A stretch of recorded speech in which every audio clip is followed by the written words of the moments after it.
안녕하세요. 구독자 여러분. 저는 이제 나이 40대 초반인 아이들을 키우고 있는 주부입니다. 인생사 새 옹지마라고 인생의 화와 복은 알 수 없으니 매사에 일희일비하지 말라고 하죠. 하지만 사람이 사건 사고가 있을 때마다 의연하게 대처를 하기란 어려운 것 같습니다. 여러분들은 인생을 뒤흔들 만한 일이 몇 번이나 있으셨을까요?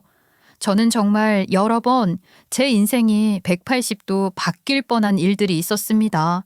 그런데 그 전혀 연결고리가 없던 일들이 결국에는 하나의 사건으로 뭉쳐지게 되더라고요. 인연과 우연이 겹쳐 어떻게 이런 필연을 만들 수 있는 건지 정말 신기하더라고요. 얽히고 설킨 제 인생의 끈을 술술 풀게 만들어버린 그날의 이야기를 여러분들께 이야기를 해볼까 합니다. 정말 어떻게 보면 너무나도 복잡한 일들이 결국에 하나로 뭉쳤을 때 속이 시원할 정도로 뻥 뚫리는 결과를 보여주더라고요. 이게 다 무슨 뜬구름 잡는 소리인지 이해가 안 되시죠? 제 이야기를 끝까지 들어주신다면 그때부터는 확실하게 알게 되실 겁니다. 그럼 제 이야기를 시작하겠습니다. 보통 딸이라고 하면 엄마랑 둘도 없는 사이라고 하잖아요. 다들 그렇게 엄마랑 잘 지내는 걸 보면서 저는 신기했어요. 저는 아빠랑 더 잘 지냈거든요. 아빠랑 더 잘 지낸 수준이 아니라 저는 아빠가 없으면 정말 아무것도 못하는 아이나 다름없었어요. 남들은 넘어지거나 아니면 깜짝 놀랄 때 엄마야 한다고 하는데 저는 아빠야가 먼저 나오는 그런 딸이었습니다. 어릴 때부터 엄마의 사랑을 못 받았던 것도 아니지만 아빠의 사랑을 더욱 더 많이 받아서 그렇게 되었을지도 모르겠어요. 아빠는 항상 저의 등대 같은 존재였고 때로는 벽 같은 존재였어요.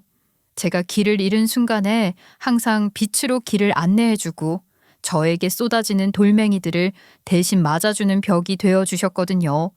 정말 어떻게 말로 설명해야 제가 아빠와 너무나도 돈독한 사이였는지를 설명할 수 있을지 모르겠어요. 항상 제 옆에 있어줄 거라 생각했던 우리 아빠 천년이고 만년이고 늘 저를 지켜봐 주리라 생각했던 우리 아빠였죠. 그건 남들 눈에도 똑같았어요. 여보, 진짜 해도 해도 너무한 거 아니야? 결혼은 나랑 했는데 당신 눈에는 아주 딸밖에 안 보이지? 어? 이런 사람을 보고 딸 바보 하는 거지. 나는 당신한테도 정말 감사한 마음을 가지고 살고 있어. 어떻게 이렇게 이쁜 딸을 나에게 떡하니 안겨줄 수 있었을까?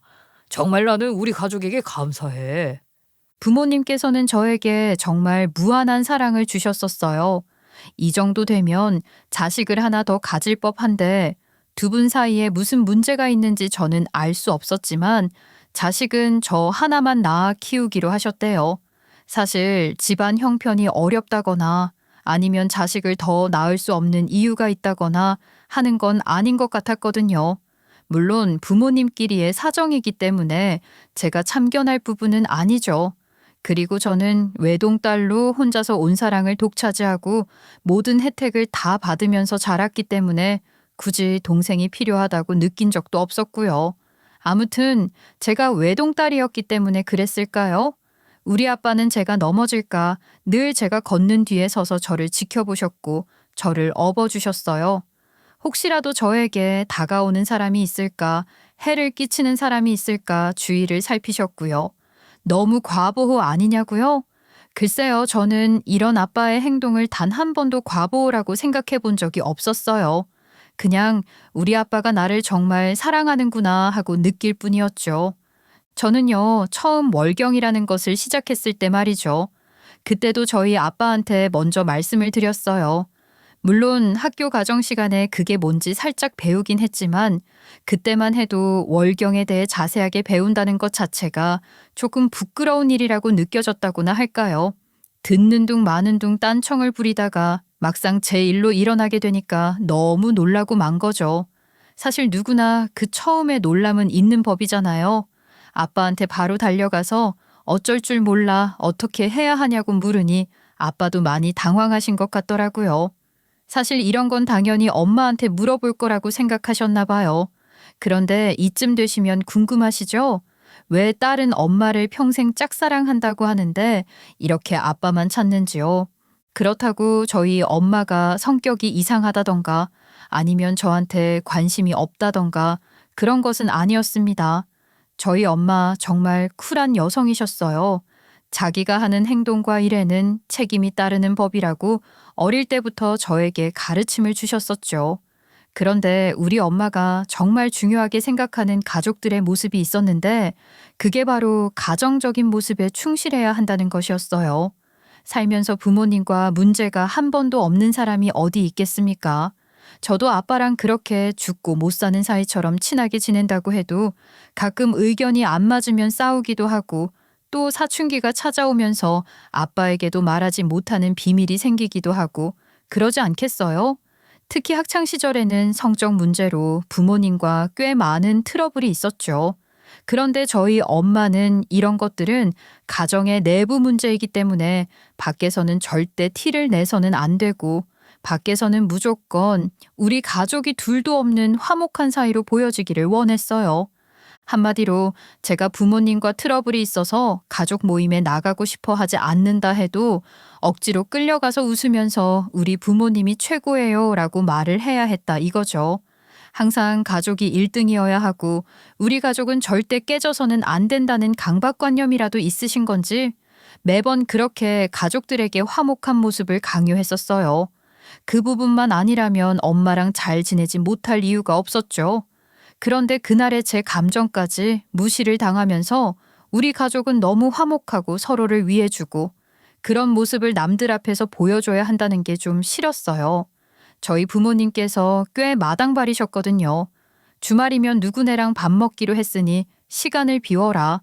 또 한 달에 한 번은 무조건 온 가족이 외식을 하는 날이다. 가족끼리 함께 해야 하는 일정들이 많았죠. 저 같은 경우는 중학생이 되면서부터 친구들이랑 주말에 놀러 가고 싶기도 하고 또 남자친구도 만들고 싶었는데 그 모든 게 엄마 때문에 제지를 당했어요. 이번 주말에는 민지네랑 같이 밥 먹기로 했으니까 그런 줄 알고 준비해. 이번에 민지가 전교 5등 했다고 하더라. 괜히 성적 이야기 해봐야 좋을 거 없으니까 너도 뭐 다른 이야기거리 뭐 있나 생각 좀 해보고. 이번 주말? 나 친구들이랑 같이 영화 보고 시내에서 쇼핑도 하기로 했는데 그리고 내가 민지 잘난 척쟁이라서 싫어하는 거 알면서 왜 자꾸 민지랑 같이 밥을 먹어야 돼. 나 안 갈래. 가족들끼리 다 모이는 자리인데 너만 쏙 빠진다는 게 말이 되니? 내가 자식이 둘이 있는 것도 아니고 너 하나밖에 없는데 안 돼. 항상 그런 다툼이 있었죠. 평일에는 학교에 학원에 과외에 시간이 전혀 없어서 주말이 되어야 친구들이랑 겨우 시간 맞춰 놀 수 있는 건데 엄마는 그런 제 마음을 이해하지 못했어요. 물론 그때마다 아빠가 제 편을 들어주기도 했지만 엄마의 그런 고집을 꺾을 수는 없었죠. 그래서였을까요? 제가 엄마보다는 아빠를 더 의지하고 아빠에게 더 많은 고민을 털어놓게 된 것 같아요. 그래도 우리 가족에게 늘 고마운 마음이 있었습니다. 집안 사정도 넉넉했고 태어나서 지금까지 단 한 번도 남에게 아쉬운 소리를 해본 적이 없었던 것 같거든요. 집안 사정이 넉넉하니까 아무래도 주변에서 부러워하는 사람들도 많았고요. 그냥 나이가 1살, 2살 더 먹어가면서 엄마가 왜 그렇게 화목한 가정에 집착을 하는 건지 어느 정도 이해도 가게 되었어요. 이혼이네 뭐네 가족들끼리 불화가 있어서 얼굴도 안 보고 사는 사람들이 늘어나면서 엄마가 억지로라도 이렇게 우리 가족이 화목해 보이도록 노력을 한 것에 대한 이유를 알게 되었죠. 가정 환경이라는 것도 결코 무시할 수 없는 거더라고요. 아무튼 공부를 썩 잘하진 못했지만 그래도 어느 정도 사람들이 이름을 들으면 거기하고 알 법한 대학에 입학을 해서 열심히 성적 관리를 했어요. 대학 이름이 별로 좋지 않으니까 성적이라도 잘 받아서 취업을 하자 싶었죠. 그렇게 대학을 졸업했을 당시에 저희 가족에게 아주 청천벽력 같은 소식이 들려오게 되었습니다. 저희 엄마가 암에 걸렸다는 이야기를 듣게 되었거든요. 최근 들어 몸이 별로 좋지 않은 것 같다고 앓는 소리를 하시는 엄마에게 그냥 우스갯소리로 갱년기가 오는 거 아니냐 하고 넘어갔었는데 그게 갱년기 증상이 아니라 암 때문에 그렇게 된 것이었다는 겁니다. 저는 정말 어이가 없었어요. 누구보다 건강관리에 진심이었던 엄마였기 때문에 암이라는 사실을 받아들이기가 힘들었죠. 저희 아버지는 그때부터 불철주야 상관없이 엄마의 병간호를 시작했습니다. 정말 대단한 정성이었어요. 저는 대학을 졸업하고 취업을 준비하려는 과정에서 엄마의 암 소식을 들었기 때문에 취업을 미루고 아빠를 도와 엄마를 간호했는데 엄마가 딱 잘라서 말을 하시더라고요. 내가 뭐 죽을 병 걸렸니? 요즘은 암도 다 치료된다고 하더라. 내가 뭐 말기암 환자도 아니고 항암 치료 잘 받고 몸에 좋은 건 많이 먹고 운동도 하고 그러면 된다더라. 너도 네 인생을 살아야지. 엄마 아프다고 언제까지 엄마 옆에 있을 건데. 이러다가 엄마가 10년, 20년 더 살면 그러면 너 평생 백수로 엄마 옆에만 붙어 있을 거야. 냉정하게 그렇게 말을 하시는데 정신이 번쩍 드는 거 있죠. 그래, 나도 내 인생을 위한 준비를 해야겠다 싶었죠. 아빠 역시 동의를 하셨어요. 그래서 엄마 옆에서 아빠가 열심히 병간호를 하시고 저는 취업 준비를 했죠. 마음이 뒤숭숭하니까 취업 준비도 잘 되지는 않았지만 그래도 어영부영 꽤 괜찮은 중소기업에 들어갈 수 있었어요. 사람이 많은 건 아니었지만 그래도 내실이 탄탄한 그런 회사였고 발전 가능성이 보였죠. 그렇게 저는 평일에는 회사 열심히 다니고 주말에는 엄마를 살펴보면서 생활을 했습니다. 열심히 산 덕분일까요? 회사 사람들이 성실한 저를 보고 남자친구라도 하나 만들어야 하는 거 아니냐고 하면서 이리저리 소개팅도 시켜주고 하셔서 남자친구도 생기게 되었지요. 남자친구 또한 저희 엄마가 암으로 투병을 하고 있다는 사실을 알게 되었어요. 사실 저는 남자친구는 그냥 남자친구일 뿐이라고 생각을 했는데 제가 연애를 한다는 말에 엄마가 무척이나 궁금해 하시더라고요. 남자친구도 엄마가 암투병을 하시는데 얼굴은 한번 비춰야 하는 거 아니냐고 말을 했고 저는 엄마에게 남자친구도 소개를 시켜드렸습니다. 제 남자친구 정말 착한 사람이었거든요. 우리 엄마의 말동무도 되어주고 남들이 모르는 제 이야기도 살살 풀어주고 하니까 우리 엄마 제 남자친구와 보내는 시간이 즐거우셨나 봐요. 병원에서는 새로운 사람을 사귄다고 한들 거의 다 아픔을 겪고 있는 사람들이라 우울한 이야기밖에 나누지 못했는데 제 남자친구가 와서 분위기를 풀어주니까 그렇게 신날 수가 없다고 말을 하시더라고요. 그래서 저는 남자친구에게 오히려 고마움을 느끼고 있었습니다. 저희 엄마 그렇게 7년이라는 시간을 투병하셨어요.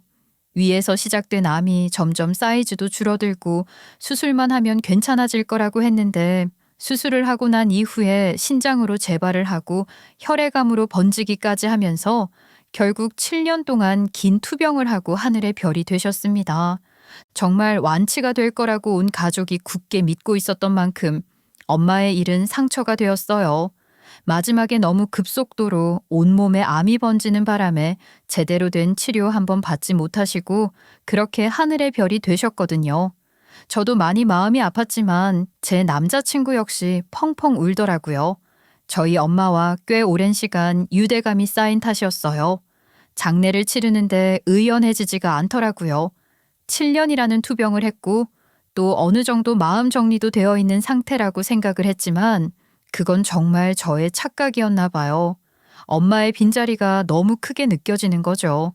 저는 아빠와 훨씬 더 유대감이 깊었고 엄마가 7년 동안 병원과 집을 계속 왔다 갔다 하면서 얼굴을 못 본 시간도 꽤 있어서 막상 장례식장에서는 고생하셨다고 잘 보내드릴 수 있을 거라 생각을 했는데 그런 엄마가 하늘나라에 갔다는 게 믿어지지가 않아서 하염없이 눈물만 나더라고요.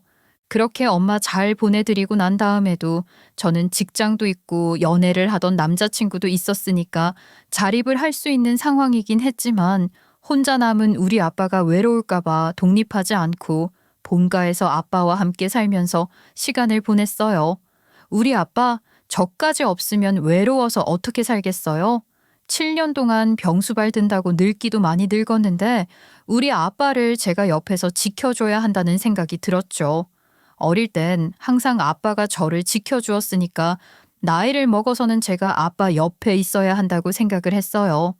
그래서 저는 남자친구가 5년 동안 연애를 했으니 이제는 결혼을 했으면 좋겠다고 슬쩍 옆구리를 찔러오는데도 무시를 하고 우리 아빠 옆에 조금 더 있고 싶다고 말을 했죠. 너는 그 남자애랑 결혼 안 하냐? 나이가 벌써 31살인데 이제는 슬슬 생각하고 있어야 하는 거 아니야? 만나기도 오래 만났잖아. 결혼하자는 말을 하긴 하는데 아직 31살이면 어린 거 아니야? 아직은 아빠랑 조금 더 시간 보내고 싶은데. 아이 그러다가 그놈 떠나면 또 언제 새로운 사람 만나서 연애하고 그러려고 그래. 그냥 데려가 준다는 사람 있을 때 빨리 가는 게 좋은 거지. 아빠 딸 능력 무시하는 거야? 데려갈 사람이 얼마나 많이 있을지는 아무도 모르는 건데, 안 그래? 아빠, 나는 아직은 아빠랑 같이 있고 싶단 말이야. 그렇게 둘러댔지만 속으로는 좀 고민이 되긴 했죠.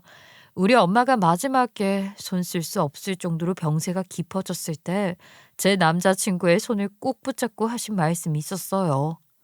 내가 다른 건 몰라도 우리 딸만큼은 시집 가는 거 보고 가고 싶었는데 하늘이 시간을 더 이상은 주지 않을 것 같아서. 참 사람이 진국이야. 그러니까 우리 딸이랑 오래오래 함께 했으면 좋겠어. 꼭 우리 딸이랑 결혼해서 내 몫까지 우리 딸에게 잘해줬으면 좋겠어. 그 말을 남기고 가셨어요. 제 남자친구는 결혼 타령을 하기 시작하면서 저희 엄마가 남기고 간 유언을 들먹였죠.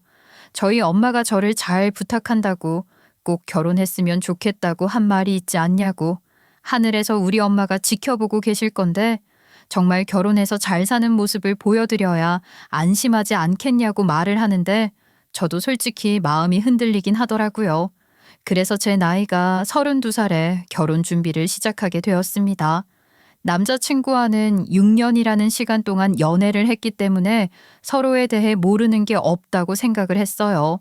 그리고 시댁 식구들께 인사를 제대로 드린 적은 없었지만 명절이 되면 선물을 보내드리고 전화나 문자 정도는 가끔 안부식으로 주고 받았기 때문에 결혼하는데 문제가 없을 거라고 생각을 했죠.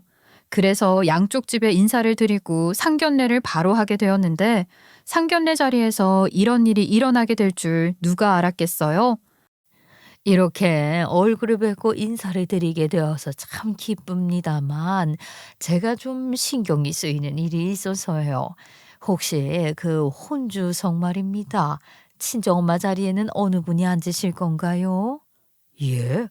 그게 무슨 말씀이신지. 저희 집사람이 작년에 세상을 떠났습니다. 소식 알고 계실 거라 생각했는데요. 당연히 혼주석은 비워둬야죠. 그 자리를 비워두신다고요? 음, 저 남들 보기 좀 그렇지 않나 싶어서요. 차라리 뭐 친척분들 누구 앉을 사람 없답니까? 그렇게 말을 하는데 저랑 아빠 둘 다 너무 놀라운 발언이기도 하고 또 상처는 상처대로 받아서 뭐라 말을 하지 못하고 입만 떡 벌리고 있었어요. 남편은 시어머니의 옆구리를 찔러대며 무슨 소리를 하는 거냐고, 혼자석이 비어 있으면 뭐 어떠냐고 저희 가족의 눈치를 보면서 말을 하고 있었죠. 시어머니께서는 본인이 못할 말을 한 건 아니지 않냐며 당당해 하셨죠. 그 말에 저희 아빠 열이 머리 꼭대기까지 오르셨나 봐요. 저희 딸 정말 부끄럽지 않게 남들이 부러워할 만큼 지원해주면서 키웠습니다. 부족한 거 하나 없이요. 혼주석 하나 비어 있는 게 뭐라고 친척을 안치라니 그런 소리를 하십니까? 효녀인 우리 딸에게 상처를 주시는 말이었습니다. 사과하셨으면 좋겠네요. 사과를 하라고요? 아니 남들이 생각했을 땐 혼주석에 한 명만 앉아 있으면 지원도 반절만 들어오는 거라고 생각하지 않겠습니까? 우리 집안 쪽에서는 우리 아들이 모양새 빠지는 결혼식을 한다고 생각할 수도 있다는 걸 그 왜 모르시나요? 엄마 미쳤어? 무슨 그런 소리를 하고 그래. 엄마가 말하는 건 옛날 사람 사고방식도 아니야. 그건 그냥 엄마 개인적인 생각이지 우리 가족의 생각도 아니라고. 장인어른 정말 죄송합니다. 제가 대신 사과드리겠습니다. 노여움 푸세요. 부모가 하나라서 지원이 반절만 들어오는 거 아니냐고요. 참 다른 거 하나도 안 따졌습니다. 사위 성품 하나만 보고 시키는 결혼이었습니다. 우리 집사람이 참 좋아했거든요. 사위를. 밝고 명랑하고 또 어른을 공경하고 살필 줄 안다고요. 그래서 당연히 부모도 그런 줄 알았습니다만 저 말입니다. 우리 딸이 훨씬 조건이 좋아도 큰 소리 안 했습니다. 아니 뭐 며느라가 얼마나 잘났다고 그러십니까? 둘 다 비슷한 회사 다니면서 연봉도 비슷한 걸로 알고 있는데. 하지만 사돈댁에는 건물이 없지 않습니까? 저는요, 제 명의로 된 50억짜리 건물이 있습니다. 우리 딸 결혼할 때 이 건물을 팔더라도 남부럽지 않게 결혼시키려고 했습니다. 50억짜리 건물이 있으시다고요? 아니 그런 말씀을 왜 이제서야. 아니 저는 그냥 정말 지원을 덜 받게 될까 봐. 호랩이시니까 혹시라도 우리 아들에게 기대권 하게 될까 봐 저바심에 좀 그렇게 억세게 말이 나갔던 것 같습니다. 저요, 우리 딸에게 평생 얹혀 살 생각 없습니다. 그렇게 살아야 할 이유도 없고요. 지원을 해줬으면 해줬지 받아갈 생각은 없다 이 말입니다. 저는 또 혼자가 되셨으니까 혹시라도 딸 살림에 얹혀 살 생각인가 싶어서 아이고 제가 지레짐작해서 그렇게 말씀을 드리고 말았습니다. 정말 죄송합니다. 하지만 아빠는 이미 상해버린 기분 때문에 씩씩거리셨어요. 그렇게 아무런 이야기도 진행시키지 못한 채 집으로 돌아왔는데 그날 이후부터 남편이 매일같이 저희 집에 찾아와서 무릎을 꿇고 빌었어요. 결혼만 하게 되면 절대로 이런 일 2번 다시는 만들지 않겠다고 6년을 봐온 자기를 믿어달라고요.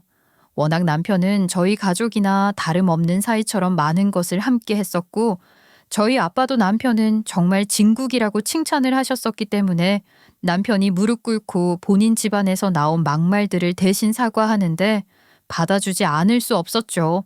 아빠는 물론 끝까지 이 결혼을 해도 후회 없겠냐고 저희 의사를 물어보셨죠. 저는 남편을 정말 사랑했어요. 엄마의 마지막 유언도 마음에 걸렸고요. 그리고 제 인생의 6년이라는 시간을 함께 하면서 서로를 이해하는 부분도 많아졌는데 이제 와서 새로운 사람과 그런 유대감을 가진다는 것 자체가 힘들 것 같기도 했고요. 시어머니의 그 발언만 아니었으면 문제가 될 일도 없었을 거고요. 게다가 남편이 저에게 2번 다시는 그런 소리 듣지 않게 해주겠다고 말을 하는데 어떻게 해야 할지 모르겠더라고요. 그러나 또 남편이 정점을 찍었죠. 장모님이 살아계실 때 저에게 마지막으로 부탁을 한 것이 이 사람과 결혼해서 끝까지 행복한 가정을 꾸리라는 것이었습니다.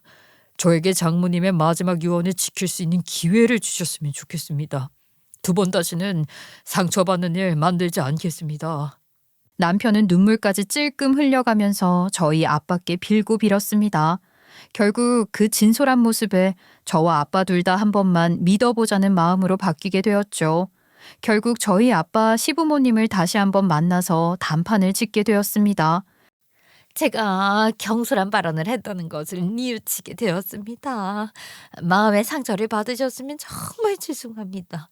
저희 아들이 노발대발하면서 얘기를 하는데 제가 참 부끄럽더라고요.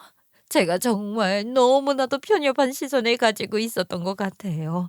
정말 죄송합니다. 2번 다시는 그런 일로 저희 딸을 무시하는 일은 없었으면 좋겠습니다. 지원이 부족할 것 같다고 말씀하셨나요? 제가 50억짜리 건물주인 건 아실 테고 저희 딸 남 부끄럽지 않게 시집 보내고 싶었습니다. 신혼집은 제가 해주겠습니다. 대신에 우리 딸에게 상처 주는 일이 없길 바라며 시집살이 같은 것도 절대 시키지 않았으면 합니다. 그 말에 시어머니는 찍소리도 하지 못했죠. 그렇게 단판을 지은 다음 저는 남편과 결혼을 할 수 있었습니다. 아무래도 신혼집의 존재감, 그리고 상견례 자리에서 시어머니가 뱉은 막말로 인한 여파 때문인지 시댁 식구들은 그 뒤로 저에게 찍소리도 하지 못했습니다. 남편도 옆에서 쌍심지를 켜고 저에게 부당한 일을 시키거나 상처 주는 말을 할까봐 지켜보고 있었기 때문에 시어머니는 저에게 물을 떠오라는 심부름조차 맘 놓고 시키지 못했어요. 저는 너무나도 편안했죠. 시어머니께서 유일하게 저에게 일을 마음껏 시키고 은근한 꾸지람을 할 수 있는 날이 명절이었는데 그날만큼은 저도 사실 군소리 없이 시키는 일들을 했었죠. 1년에 딱 2번 있는 날이잖아요.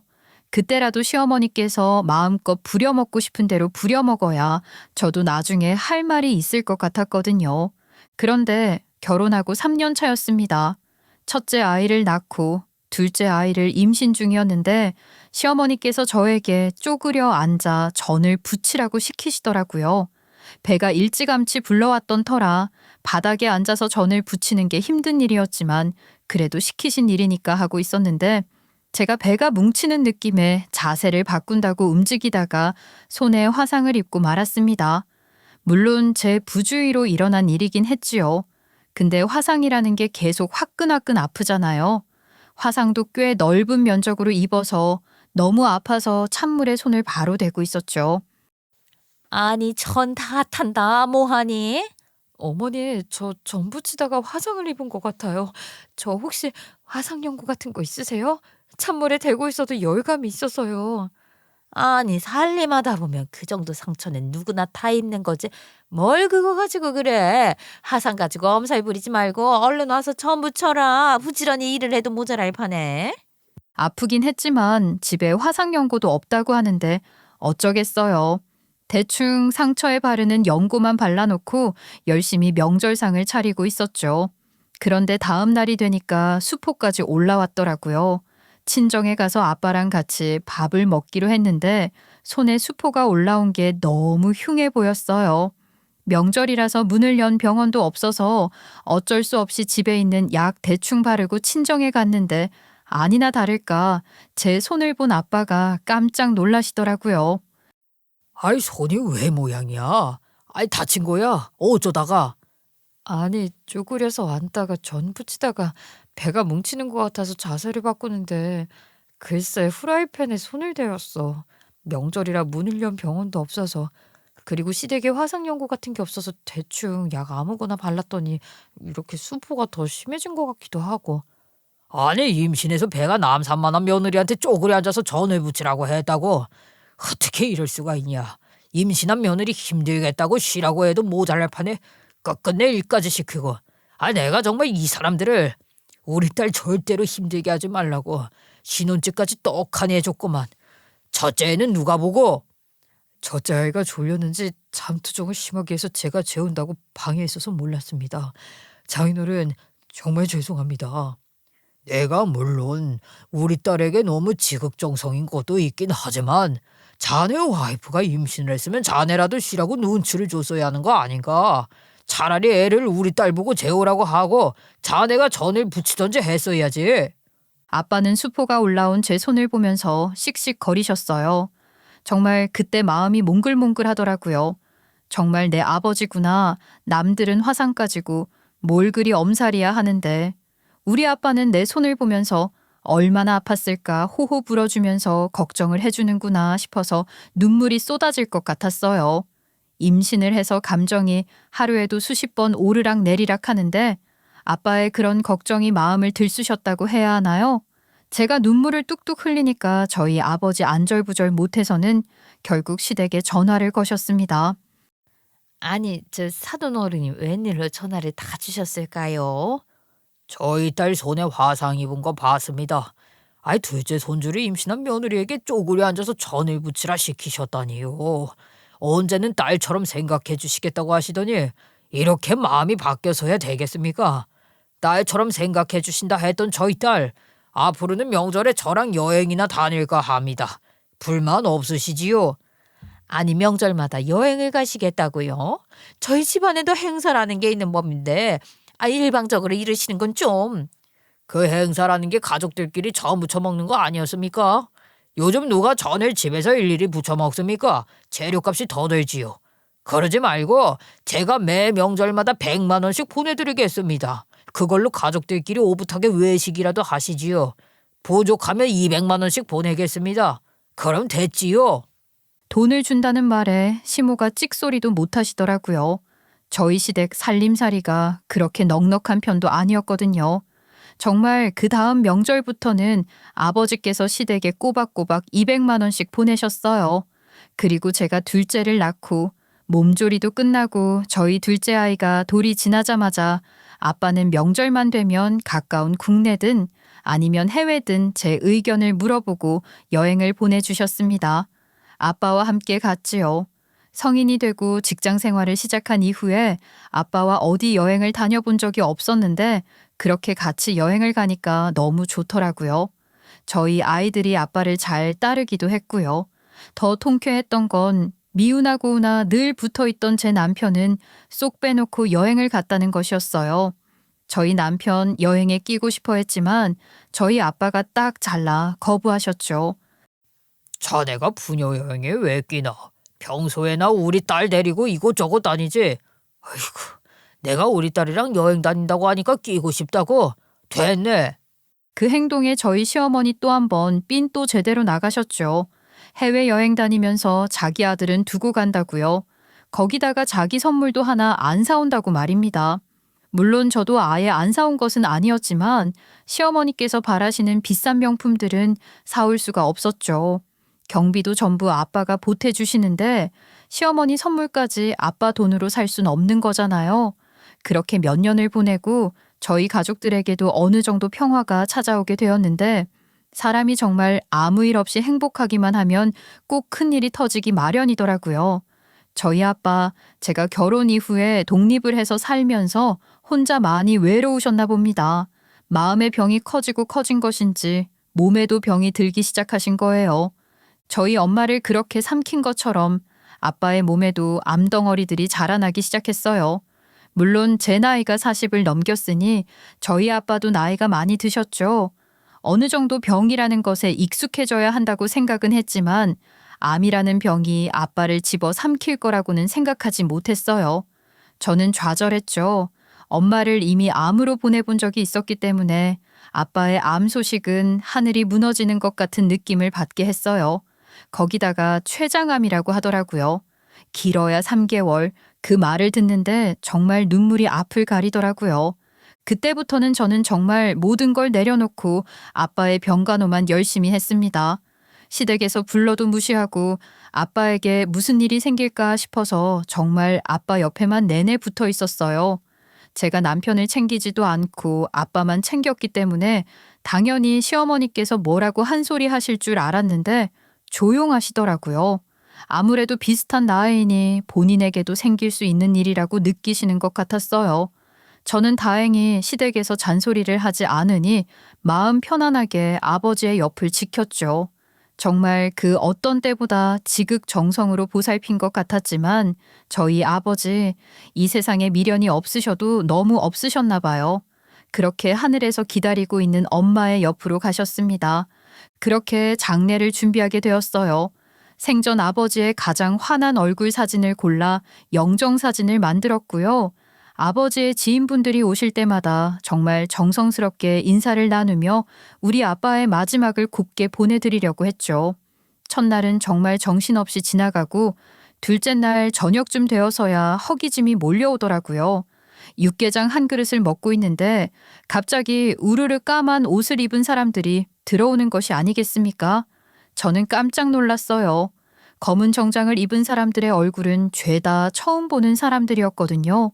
당연하다는 듯이 아버지 영정사진 앞에 서서 조문을 하더니만 제 쪽으로 걸어오시는데 갑자기 장례식장 입구에서부터 시어머니가 뛰어오시는 게 아니겠습니까? 아이고, 오셨어요. 혹시 몰라서 입구에서 기다리고 있었는데 길이 엇갈렸나 봅니다. 여기까지 오시느라 고생 많으셨어요. 어머님, 손님분들이세요? 어떻게 아시는 분들이신지. 내가 서류를 좀 정리할 게 있어서 모셨다.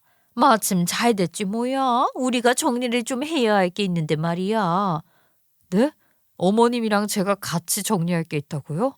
그런 게 뭐가 있다고? 뭐가 있기는. 아니, 그 전에 혹시 너 배다른 형제라던가 그런 거 없지? 너 혼자 외동 맞지? 어머님, 지금 저희 아버지 장례식장에서 무슨 이야기를 하시는 거예요? 지금 저희 아버지께 혼외자라도 있는 거 아니냐는 소리를. 정말 왜 그러세요? 혹시 모르니까 짚고 넘어가자 이 말이지. 헌혜자가 있으면 그만큼 받아야 할 몫이 줄어들고 절차도 복잡해지지 않겠니? 다른 친척도 없는 거 맞지? 네, 없어요. 왜 그러시는데요? 도대체 정리해야 할 서류가 뭐라고? 그럼 됐다. 그럼 그 사돈 어른이 가지고 있다던 50억짜리 건물도 네 몫으로 가는 거 맞지? 여기 서류에 도장부터 찍어라. 이게 뭐예요? 건물 양도? 아니, 저희 아버지 건물을 왜 어머님 명의로 가지고 가시겠다는 거예요? 왜긴 왜야? 너 이런 거 관리 하나도 못하잖니. 아니 못한다 뿐이야. 가지고 있는 건 날려먹진 않으면 다행이지. 너 결혼하고 얼마 지나지 않아서 보이스피싱 당할 뻔했던 것도 을아들이 막아주지 않았냐? 을아들 아니었으면 아주 큰 사고 날 뻔했지. 어.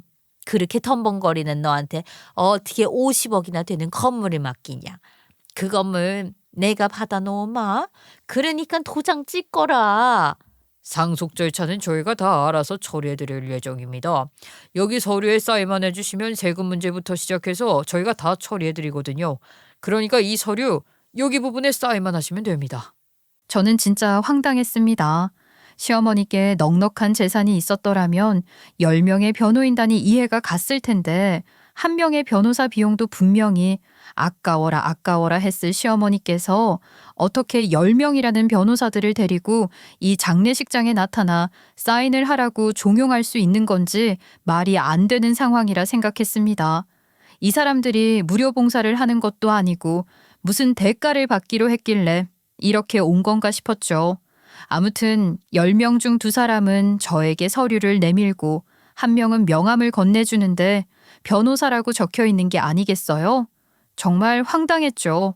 갑자기 건물을 내놓으라고 하는 것도 어이가 없는데 제가 모르는 사이에 이런 서류들을 준비하고 건물을 가져가기 위해서 저희 아빠가 하늘나라에 가기만 기다린 사람처럼 행동을 하는 게 화가 나더라고요. 제가 모르는 사이에 혼자 이런 걸 준비한 시모에게 넋이 나갔죠. 솔직히 남편 명의로 돌려라 했으면 지금보단 덜 황당했을지도 모르겠어요. 남편 명의도 아니고 시어머니 명의로 넘기라는 게 무슨 말인가요? 저는 제가 여기에 왜 사인을 해야 하는지 이해가 가질 않는걸요. 이 재산은 저희 아버지 재산이고 당연히 제가 상속받아야 하는 부분입니다. 예, 네가 그걸 모르냐? 아유, 참 답답하게 말이 안 통하네. 너 말이다. 덤벙거리지 않니? 뭐 하나 똑바로 돈도 못 모으고. 네 아버지 그러니까 사돈 어른이 평생을 노력해서 얻은 건물일 텐데 네가 헐라당 해먹으면 좋아하시겠어? 어? 그나마 연륜도 있고 이런 거에 빠삭한 내가 가지고 있는 걸 사돈도 원하실 거다. 내가 건물 가진다고 해서 네 돈 뜯어먹는 것도 아닌데 뭘 그래? 그렇게 뻔뻔하게 말을 하면서 당장 도장을 찍으라고 말을 하는데 기가 막혀서 변호사가 건넨 명함만 뚫어지게 보고 있었죠. 그런데 그 명함이 어디서 많이 본 듯 했습니다. 기억이 떠오르려던 찰나였어요. 갑자기 뒤에서 누가 제 이름을 떡하니 부르는 게 아니겠습니까? 다들 시선이 그쪽으로 돌아가게 되었죠. 거기에는 기골이 장대한 남자가 서 있었습니다. 그리고 그 모습을 본 변호사들이 숨을 헉 들이키며 뒷걸음질을 치더라고요. 그 꼴이 꼭 산에서 호랑이를 보고 혼비백산 주랭랑을 치는 모습처럼 보였습니다. 김지민, 거기에 사인하지 마. 사인하기만 해봐. 아주 똥멍청이라는 걸 인정하는 꼴일 테니까. 아니, 아빠가 여길 어떻게 오셨어요? 연락도 없이. 그리고 제가 미쳤다고 여기에 사인을 하겠어요? 아빠라니? 아니 이게 다 무슨 말도 안 되는 소리야? 네 아버지 돌아가셨잖아. 그래서 지금 장례까지 치르고 있잖아. 너 무슨 친척도 없고 배다른 형제도 없다고 하지 않았어 방금 전에? 없죠. 근데 또 다른 아빠가 있냐고는 안 물어보셨잖아요. 아이 그게 무슨 말도 안 되는 말장난이야 너 지금. 변호사님들 이럴 때는 어떻게 처리를 해야 하나요? 설마 이 재산을 저 아버지라는 사람이랑 나눠야 하는 거는 아니지요? 아이 대표님이 여기까지 어떻게? 내가 분명히 이번 소송권 맞지 말라고 말했을 텐데 지금 대표 말 무시하고 지들끼리 수임을 해? 이거 아주 말세다 말세야. 10명의 변호사들은 고개를 푹 숙이고 눈치만 보고 있더라고요. 이게 다 무슨 일인지 이해가 안 가시죠? 어떻게 아빠가 둘이나 될 수 있는지 말입니다. 그러니까 사실은 말이죠. 변호인단들의 대표라는 대표 변호사가 저의 친아버지입니다. 돌아가신 아버지는 제가 평생 정말 친아버지처럼 생각했던 새아버지셨어요. 어머니께서는 친부와 이혼을 한 뒤 제가 평생 아빠라고 생각했던 새아버지와 재혼을 하셨어요. 그때 제 나이가 6살이었습니다. 갑자기 바뀐 아버지의 마음의 문을 꼭꼭 닫았었는데 사랑과 정성으로 그 닫힌 문을 열게 해주신 게 바로 새아버지셨어요. 제가 6살이 될 때까지 엄마와 친부는 매일같이 싸우기만 하셨었습니다. 두 분은 사랑이 있어서 결혼을 하셨겠지만 성격도 생활 방식도 너무나도 상극이셨어요. 저희 친정엄마가 가정이 화목해야 함을 강조하고 항상 가족끼리 모든 것을 함께 해야 한다는 강박이 생긴 것도 전부 친부 때문이었습니다. 저희 친부 여자 문제가 복잡했던 것도 돈으로 속을 썩였던 것도 아니었어요. 그냥 일에 미쳐있는 워커홀릭이셨을 뿐이었죠. 항상 가족들은 뒷전이고 일에만 미쳐 사셨거든요.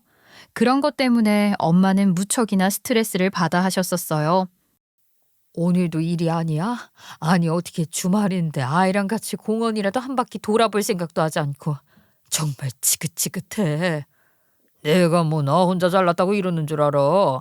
내가 빨리 자리를 잡아서 대표 자리에 앉는다고 생각을 해봐. 나 지금 초고속 승진이야. 내 나이에 파트너 변호사 팀장 자리 달고 일하기가 어디 쉬운 줄 알아. 우리가 지금 호의호식 할 수 있는 게 다 누구 돈인데 그래. 돈. 그래 돈 중요하지. 근데 적당히 벌어도 행복하다고. 나는 가족들끼리 행복한 시간을 가지고 싶은 거지. 당신 뒷바라지만 하고 싶은 게 아니라고. 이 세상에는 말이야. 돈이 전부야 전부. 당신이 돈 없으면 이렇게 좋은 집에서 예쁜 것만 보고 살 수 있을 것 같아? 친부는 항상 엄마를 돈으로 찍어 누르려고 하셨고 가정의 따뜻함을 느끼고 싶었던 엄마는 점점 지쳐갔어요. 결국 두 분은 이혼을 하시게 되었고 일에 치여 사는 친부는 저의 양육권을 포기하셨죠. 저는 그때부터 엄마와 함께 살기 시작했는데 초등학교에 입학하기 전 새아버지가 생겼습니다. 그때도 이미 재산 상속을 받아 투자를 해서 건물을 한 채 보유하고 계셨던 새아버지는 시간이 많으셨어요. 가정에 정말 충실하셨다는 이야기였죠. 새아버지는 아이를 가지지 못하시는 분이셨습니다.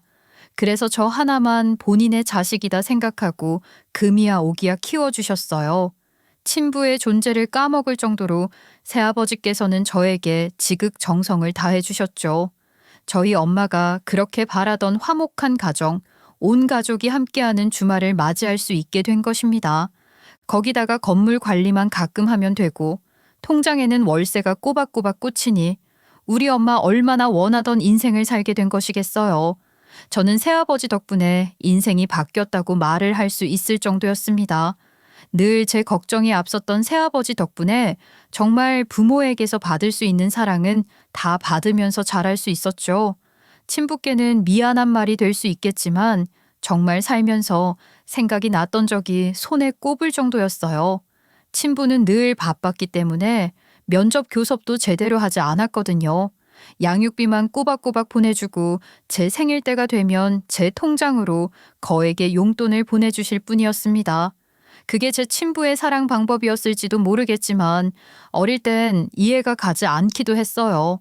저를 보고 싶어 하지 않기 때문에 제 앞에 나타나지 않는 거라고 생각했거든요. 그런데 제 나이 31살에 엄마가 그렇게 돌아가시게 될 줄은 몰랐죠. 저랑 새아버지는 보통의 사이가 아니었기 때문에 정말 친부녀보다 더 끈끈한 사이였기 때문에 제가 독립을 하지 않고 새아버지와 살기를 선택한 것도 있고요. 그리고 저희 가족은 누가 봐도 혈연으로 맺어진 것 같은 관계로 보였기 때문에 저도 굳이 저희 아버지가 새아버지란 사실을 남들에게 밝히지 않았어요. 어차피 친부는 평생 제 앞에 불쑥 나타날 일이 없을 거라고 생각했던 것도 있었고요. 왜냐고요? 저희 친정엄마가 돌아가셨을 때 친부가 장례식장에도 나타나지 않았거든요.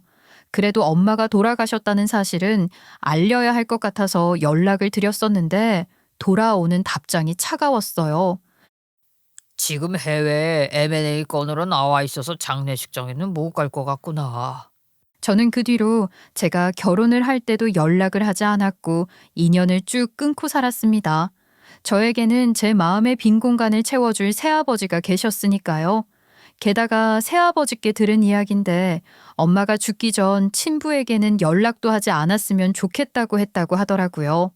죽어서도 마주치고 싶지 않은 냉혈한이라고요. 그런 사람이 갑자기 새아버지 장례식장에 나타났으니 저도 놀랄 일이긴 했죠. 제가 먼저 연락을 한 적도 없었으니까요.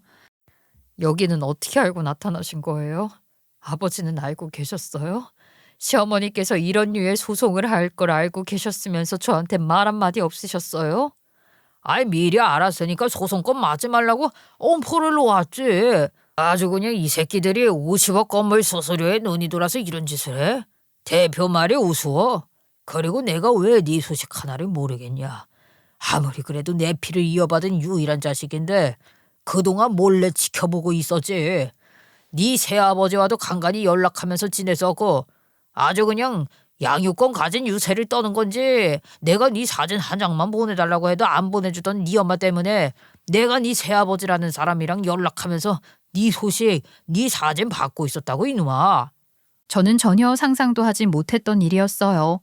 그래도 친부가 있는데 어떻게 모른 척 할 수 있겠냐면서 제가 커가는 사진들부터 어떤 일이 있었는지에 대한 소소한 이야기까지 두 분이서 몰래 나누고 계셨었다고 하더라고요. 정말 제 새아버지 대단하신 분 아니겠나요? 그리고 정말 우연치 않게 시어머니께서 건물을 가져오고 싶다고 소송을 맡기러 변호사 사무실에 찾아갔을 때 깜짝 놀라셨다고 합니다. 제 결혼식 사진에서 보았던 시어머니가 떡하니 있었으니까요. 저희 새아버지가 아픈 것도 모르고 계셨다가 이 소송건으로 알게 되셨다고 해요. 친부는 변호사들에게 사건 수임을 맡지 말라 했지만 건물을 가져오면 주겠다는 수수료에 눈이 먼 변호사들이 몰래 사건 수임을 맡은 거죠. 제가 사인만 하면 오래 걸릴 일도 아니었으니까요. 친부는 미안해서 제가 본인 딸이라는 것도 숨긴 채 사건만 맡지 말라고 이런 건 돈이 안 된다 이런 식으로 둘러댔대요. 그러니 변호사들이 뒤에서 몰래 맡으면 금방 끝도 나고 돈도 벌 수 있는 일이라고 생각을 했던 것 같아요. 친부는 변호사계에서도 조금 유명하신 분이셨거든요. 좋은 쪽으로는 아니고요. 돈이 되는 일이면 물불 안 가리고 뭐든지 하는 사람이라고 유명하셨죠. 그러니 괜히 저한테까지 불똥이 튈지 모른다는 생각에 제가 딸이라는 것은 비밀로 하셨었다고 하더라고요. 아니, 제가 돈을 주고 소송을 맡기겠다는데 왜 대표님이 반대를? 아니, 뭐 딸이라서 걱정되는 건 알겠는데 제가 관리 잘하고 넘겨주려고 그런다니까요. 내가 우리 마누라랑 재혼한 그 사람에게 들은 이야기가 있는데 아니 무슨 말도 안 되는 소리를 하고 그럽니까? 사람이 아주 욕심만 끄덕끄덕해서는 거기 변호사들 이 사건 이대로 맡을 생각이면 우리 사무실에서 쫓겨날 생각들 해. 당장 안 나가? 어? 셋셀 동안 안 꺼지고 여기 남아있는 사람들은 당장 해고 통보 갈 줄 알아. 그 말에 다들 혼비백산해서 장례식장을 뛰쳐나가더라고요. 시어머니께서는 황당하다는 얼굴을 하고 계셨죠. 정말 해도 너무하시네요. 어떻게 이런 짓을 뒷공무니에서 몰래 꾸미실 수가 있어요? 그것도 우리 아빠가 투병하고 있는 사이에. 정말 두 번 다시는 보고 싶지 않네요. 당신도 딱 결정해. 정말 몰랐다면 당신에게는 기회를 한 번만 줄게. 당신 어머니와 인연을 끊을 생각이 아니라면 나랑 이혼해. 여기 우리 친아버지 보이지? 이분 정말 유능한 변호사셔. 물불 안 가리고 소송하는 분이시거든. 거기다가 딸 문제인데 이성적으로 하실지 모르겠지만 당신과 이혼을 하게 된다면 정말 먼지 하나까지 탈탈 털 거야. 이혼이라니. 당연히 절대 안 될 말이지. 나도 우리 엄마가 저렇게 욕심이 많은 사람인 줄 몰랐어. 엄마 정말 반성하세요. 어떻게 장인어른이 투병 중이신데 뒤에서 몰래 그런 짓을 꾸미고 아무렇지도 않게 위로를 할 수 있어요. 엄마 정말 소름 돋아요. 뭐라고? 야, 내가 언제 나 혼자 좋자고 이런 일을 했겠니? 내가 건물을 가지게 되면 그 몫이 나중에 너에게 상속이 되는 거라고. 누가 그 건물 가지고 싶다고 그랬어요? 저는 제 와이프가 가지고 있어도 아무렇지 않다고요. 도대체 그런 욕심은 왜 부리시는 거예요, 엄마가? 제 와이프 말대로 엄마랑은 더 이상 마주치고 싶지 않아요. 나중에 우리 가족에게 이런 일이 생길 때도 돈만 벌 것 같다고요, 엄마는.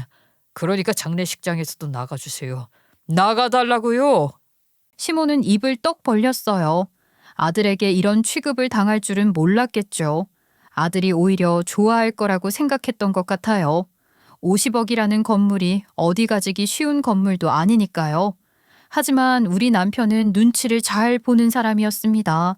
그 건물을 누가 소유하던지 간에 자기는 득볼 것도 실을 볼 것도 없는 입장이었으니 제 편에 서기로 한 거겠죠. 만약 이 문제로 또 한 번 소송이니 뭐니 준비하겠다고 하면 저도 진심으로 대응하겠습니다. 누가 됐든 우리 딸에게 상처를 주는 건 절대 볼 수 없지. 그래도 피가 이어진 자식이라고 끝까지 제 편에 서주시는데 얼굴도 가물가물했던 친부였지만 든든하더라고요. 결국 그날 그렇게 욕심을 부리던 시어머니는 남편 손에 질질 끌려 장례식장 밖으로 쫓겨났고 그 뒤로 줄기차게 저에게 연락을 해왔지만 우리 남편이 아예 차단을 걸어버리더라고요. 저에게 연락을 받지 말라고 했어요. 이제 정말 인연을 끊을 시간인 것 같다고 말을 하면서 여태까지 마음고생 시킨 게 미안하다고 약속을 하나 하더라고요. 내가 만약 당신 몰래 우리 가족과 연락을 하고 우리 가족을 챙기는 걸 본다면 그땐 정말 이혼하자고 해도 겸허하게 받아들일게. 하지만 나는 내 아이들 그리고 당신이 내 가족이라고 생각하면서 살아. 장모님이 나에게 잘 부탁한다고 장인어른이 끝까지 당신 편에 서달라고 말씀하셨던 거 꼭 지키면서 살 거야. 남편은 눈물을 그렁그렁 달고 저에게 진심을 보여주었고 그런 부모를 가진 남편에게는 잘못이 없음을 인정하고 남편과 오순도순 살기로 마음을 먹었어요. 그리고 친부의 도움으로 재산 정리를 마친 뒤 저희는 집으로 찾아오는 시어머니를 피하기 위해 이사도 감행했습니다. 아이들이 점점 더 커질 텐데 학군도 중요하다고 생각해서 자세하겐 말씀드릴 수 없지만 파락군 지역으로 이사 왔어요. 혹시 이 채널을 저희 시어머니께서 보고 계실지도 모르니까요. 그 뒤로 저희는 또 다른 가족을 받아들여 살고 있습니다. 저희 친부요. 이제 나이를 지긋하게 드셔서 그런 건지 외로우신 건지 연락을 먼저 해오시더라고요. 엄마가 원했던 것처럼 한 달에 한 번 식사도 같이 하고 저희 아이들 재롱도 보시며 그렇게 노후를 보내고 계십니다. 저와 남편도 서로를 이해하며 잘 부딪히고 살고 있고요. 시댁은 글쎄요, 용서를 할 수 있는 날이 올지는 모르겠지만 아직까지는 연락도 하지 않고 있습니다. 지금 제 생활이 딱 좋거든요. 여러분, 제 결정이 현명했다고 말해주시면 또 한 번의 용기를 얻을 수 있을 것 같습니다. 앞으로 저희 아이들 잘 키워가면서 행복하게 잘 살아볼게요. 감사합니다.